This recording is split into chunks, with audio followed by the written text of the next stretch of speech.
नमस्ते दोस्तों, पिछले वीडियो में हम लोगों ने कॉचीज इंटीग्रल फॉर्मूला पढ़ा था और उसको प्रूफ हम लोगों ने देखा था कि ये फॉर्मूला आया कैसे।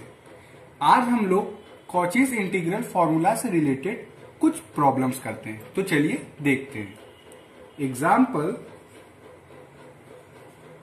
1, फर्स्ट एग्जाम्पल है बच्चों,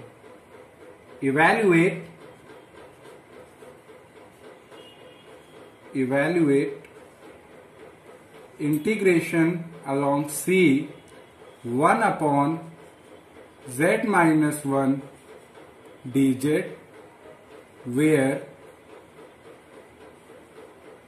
C is the curve mod z equal to 2। ये हम लोगों की पहली प्रॉब्लम है, तो चलिए हम लोग इसको देखते हैं। अब क्या कह रहे हैं कि हम लोगों को इसको इंटीग्रेट करना है, किसके अलोंग करना है, एक कर्व जो कि दिया हुआ है मॉडुलस z इक्वल टू 2। तो सबसे पहले हम लोग इस कर्व को आर्गेंट प्लेन में बनाते हैं, तो चलिए इसको देखते हैं। अब देखिएगा जरा,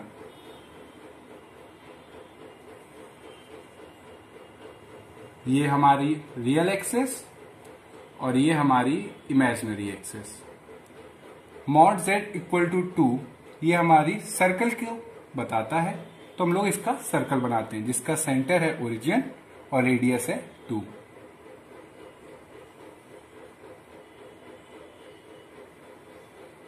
ये रहा 2 -2 -2 2, ये ओरिजिन। हम लोगों को इस कर्व C के अलोंग इंटीग्रेट करना। तो हम लोगों ने कॉचीज थ्योरम पढ़ी थी। कॉचीज थ्योरम के हिसाब से अगर हमारा फंक्शन बाउंड्री पे और उसके अंदर अगर एनालिटिक होता है तो हम लोग उस फंक्शन का जो इंटीग्रेट करेंगे उसका रिजल्ट 0 आएगा। अब यहां पे क्या है कि जो पॉइंट 1 है z इक्वल टू 1 वो शायद यहां पे सब्स्टिट्यूट है। अब फंक्शन को हम लोग देख रहे हैं कि हम लोगों का फंक्शन z इक्वल टू 1 पे एनालिटिक नहीं है, फंक्शन हमारा एग्जिस्ट नहीं कर रहा है, तो हम लोग किसका यूज करेंगे, कॉचीज इंटीग्रल फॉर्मूले का। तो चलिए देखते हैं। बाय कॉचीज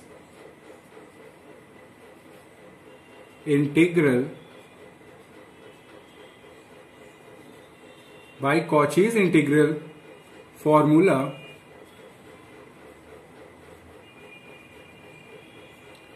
क्या कहता है कॉचीज इंटीग्रल फॉर्मूला कि integration along C fz upon z minus z nought dz equal to 2 pi i into fz not.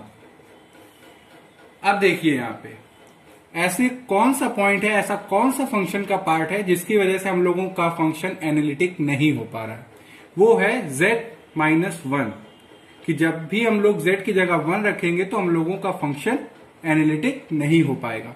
तो जिस पार्ट की वजह से हम लोगों का फंक्शन एनालिटिक नहीं होगा उसको हटा के जो बचेगा वो हम लोग उसको फंक्शन मानेंगे। तो देखिएगा z माइनस 1 को हम लोग हटा देते हैं, तो अब बचा क्या 1, तो 1 हमारा क्या होगा फंक्शन। तो टेकिंग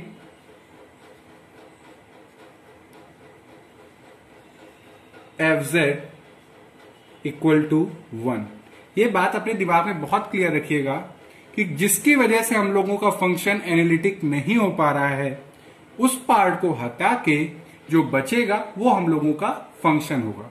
तो हम लोगों ने फंक्शन पहचाना, वो फंक्शन क्या है fz इक्वल टू 1 और z नॉट यहां पे क्या है, वो है हमारा 1। Taking fz equal to 1 and here z nought is equal to 1। fz हमें पता चल गया, z नॉट पता चल गया। अब हम लोग सीधे सीधे इस फॉर्मूले का यूज करेंगे तो हम लोगों का आंसर आ जाएगा। तो देखिएगा इंटीग्रेशन अलोंग C, fz की जगह हम लोग 1 लिखेंगे, z नॉट की जगह हम लोग लिखेंगे 1 dz is equal to 2 pi i into f z nought की जगह 1। तो अब इसको जब हम लोग सॉल्व करेंगे, अब हमें पता है कि एफ जेड में कोई भी वैल्यू डालेंगे वो कांस्टेंट है तो वो 1 ही देगा। तो जब एफ में हम लोग 1 डालेंगे तो भी क्या आएगा 1। तो 2 pi i into 1 gives you 2 pi आई। और ये देखिए हम लोगों का आ गया आंसर। यानी कि अगर कोई प्रॉब्लम है तो सबसे पहले हम लोग कर्व ड्रॉ करेंगे। कर्व ड्रॉ करने के बाद देखेंगे कि उसके अंदर कोई ऐसा पॉइंट है कि जिसकी वजह से हम लोगों का फंक्शन एनालिटिक नहीं हो पा रहा है, तो हम लोग कॉचीज इंटीग्रल फॉर्मूले का यूज करेंगे। और जिसकी वजह से नहीं हो पा रहा है उस पार्ट को हटा के जो बचेगा रिमेनिंग पार्ट, उसको हम लोग फंक्शन मानेंगे और देखेंगे कि वो कौन सा पॉइंट है जिसकी वजह से फंक्शन एनालिटिक नहीं है, वो देखेंगे। और इसके बाद हम लोग वैल्यूज को सब्स्टिट्यूट कर देंगे तो आंसर आ जाएगा। अब हम लोग एक और एग्जांपल लेते हैं, उससे चीजों को आप समझिएगा, उससे आपकी कॉचीज थ्योरम भी रिवाइज होगी और कॉचीज इंटीग्रल फॉर्मूला भी। तो देखिएगा कि evaluate integration along C 1 upon z minus a dz where C is any closed curve and the point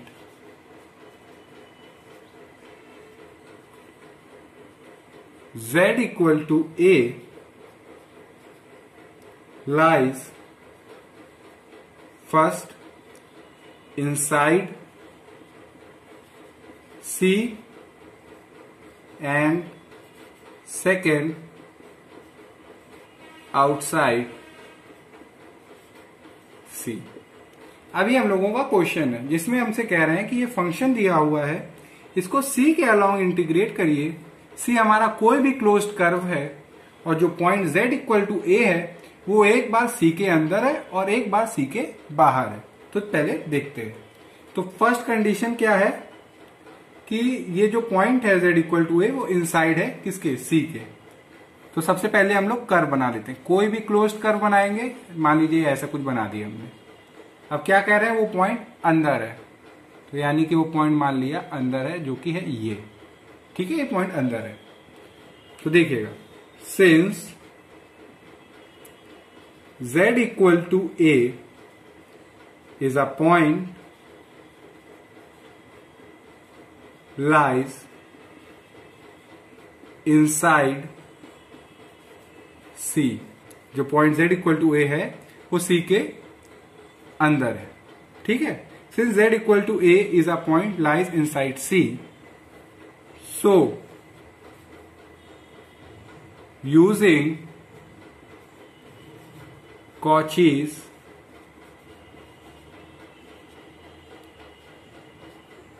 integral formula. Cauchy's integral formula हम लोग क्यों यूज कर रहे हैं, क्योंकि हम लोगों को पता है कि Z इक्वल टू A जो पॉइंट कर्व C के अंदर है उसकी वजह से हम लोगों का फंक्शन एनालिटिक नहीं हो पा रहा है, इसलिए हम लोग यूज करेंगे Cauchy's integral formula. So using Cauchy's integral formula we have fz z minus z naught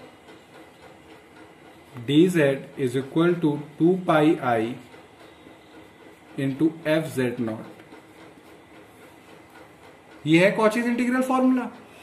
तो किस पॉइंट या किस पार्ट की वजह से हम लोगों का फंक्शन एनालिटिक नहीं हो पा रहा है, वो z माइनस a की वजह से।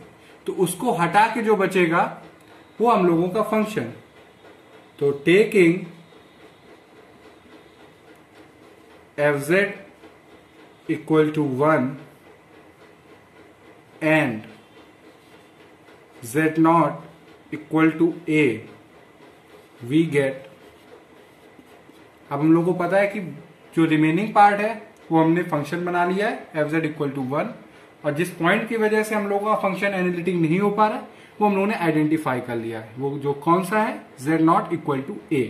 सो वी गेट, अब आंसर वैल्यू सब्स्टिट्यूट करेंगे तो ये 1 z minus a dz is equal to 2 pi i into f a. अब फंक्शन कांस्टेंट है, कोई भी वैल्यू डालेंगे 1 देगा, तो इसके वजह से जो आंसर आएगा वो 2 पाई आई आएगा।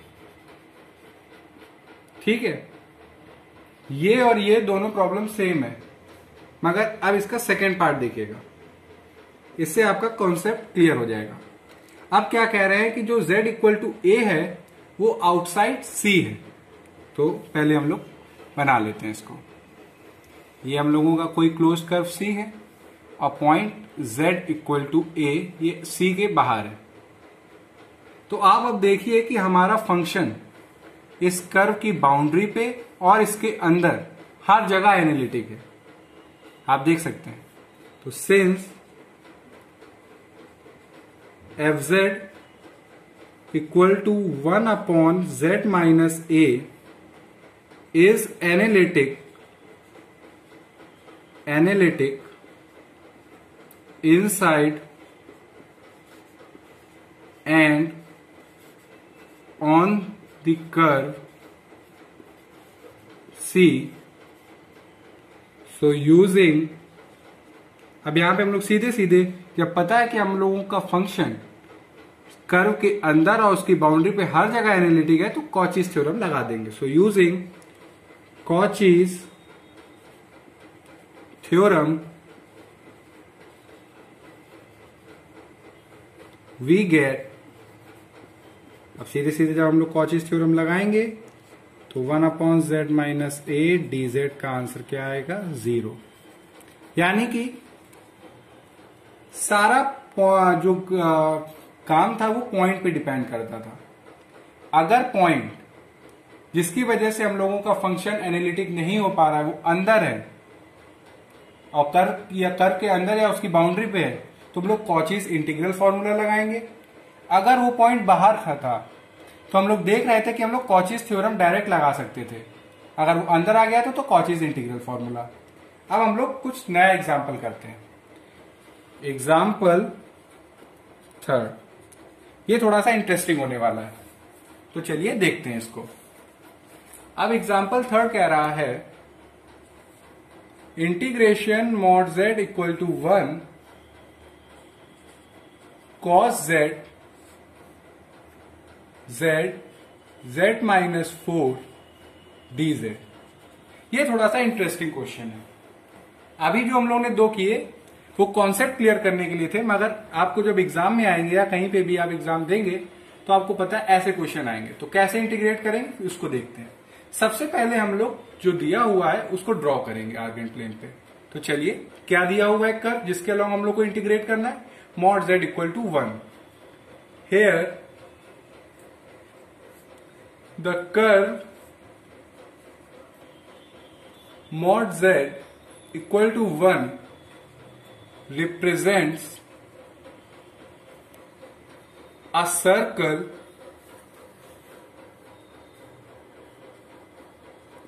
with center 0, z equal to 0 and radius 1। तो इसको हम लोग ड्रॉ करते हैं।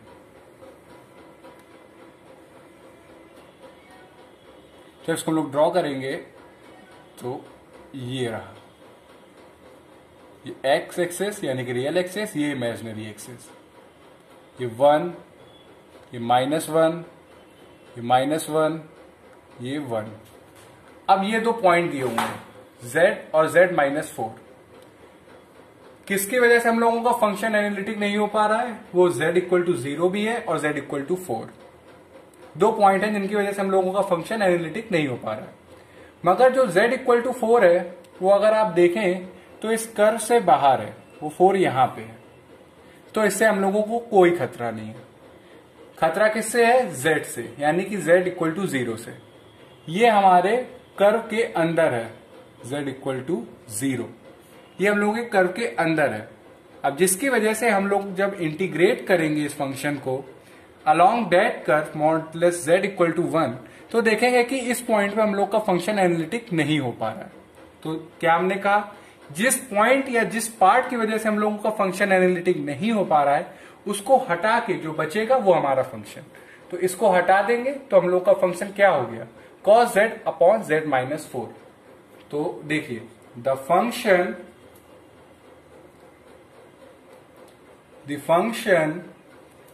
F z equal to cos z minus 4, ये हम लोग का फंक्शन है। इसको हटाने के बाद जो रिमेनिंग पार्ट बचेगा वो हम लोग का function. The function f z equal to cos z upon z minus 4 is analytic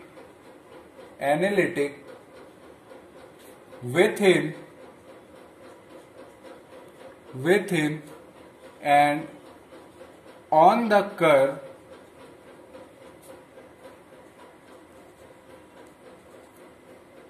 modulus z equal to 1। तो function f z equal to cos z upon z minus 4 जो है वो एनालिटिक है within and on the curve modulus z equal to 1 and the singular point mod यानी कि z equal to 0 lies inside the curve. Singular point से हमारा कहने का तात्पर्य है कि ये जो वो पॉइंट है जिसकी वजह से हम लोगों का फंक्शन एनालिटिक नहीं हो पा रहा।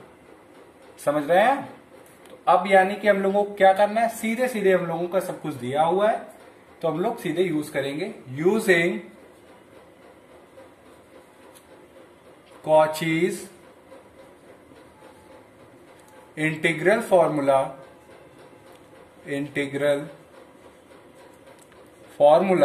using Cauchy's integral formula we get Cauchy's integral formula हम लोग को पता है, तो सीधे सीधे हम लोग रिजल्ट पे आते हैं। Modulus z equal to 1 cos z minus 4 z dz is equal to 2 pi i into f0।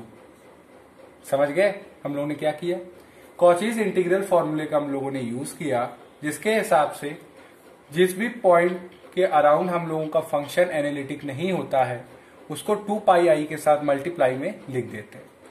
अब देखिए 2 पाई i वैसे ही फंक्शन हमारा ये है, इस पे जब हम लोग 0 पुट करेंगे तो आएगा cos 0 माइनस 4।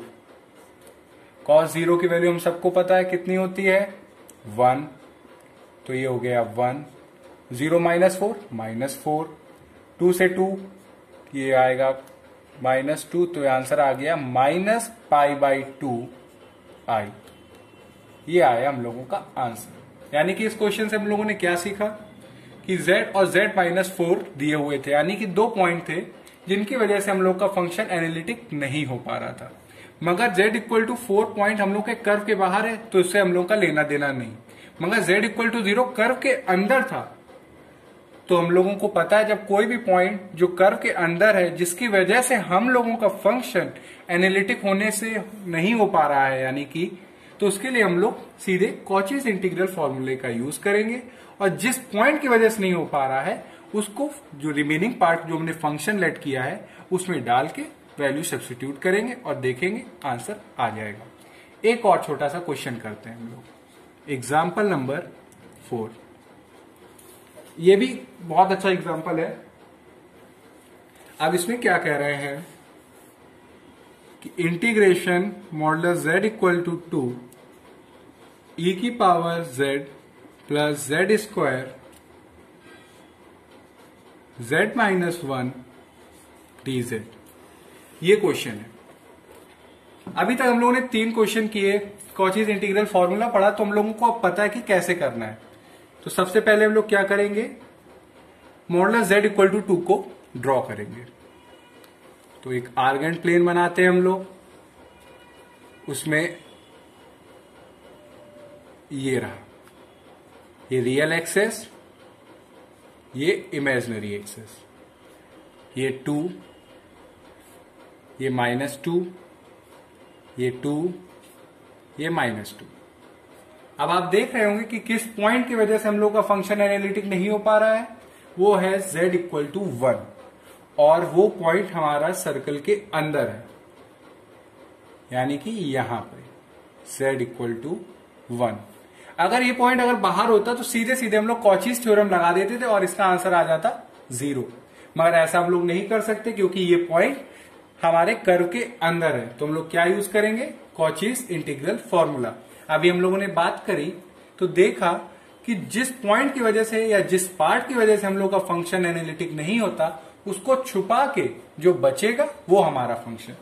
तो टेकिंग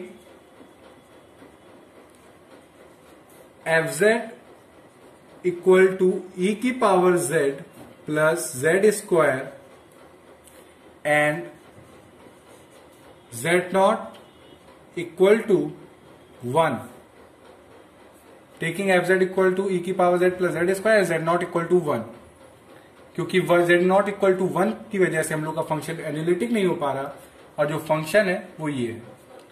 तो using Cauchy's integral formula, using Cauchy's integral formula, जो क्या कहता है कि integration along C f z z minus z nought d z is equal to 2 pi i into f z nought. अब हम लोगों को पता है कि एफ जेड हम लोगों का क्या है, उसको सब्स्टिट्यूट करेंगे, e की power z plus Z square, z not क्या है वो है 1, z माइनस 1 डी जेड, इसको तो देखिएगा 2 pi i into Z nought की जगह 1। अब फंक्शन में हम लोग ये वैल्यू सब्स्टिट्यूट करेंगे, 2 pi i into E plus 1, और ये आ गया हम लोगों का आंसर। तो 4 एग्जाम्पल हम लोगों ने किए और उनसे बस एक ही बात सीखी कि अगर कोई पॉइंट जो कर्व के अंदर आ जाता है या उसकी बाउंड्री पे आ जाता है, जिसकी वजह से हम लोगों का फंक्शन क्या ना हो पाए एनालिटिक, तो उसके लिए सीधे सीधे हम लोग कॉचीज इंटीग्रल फॉर्मूले का यूज करेंगे।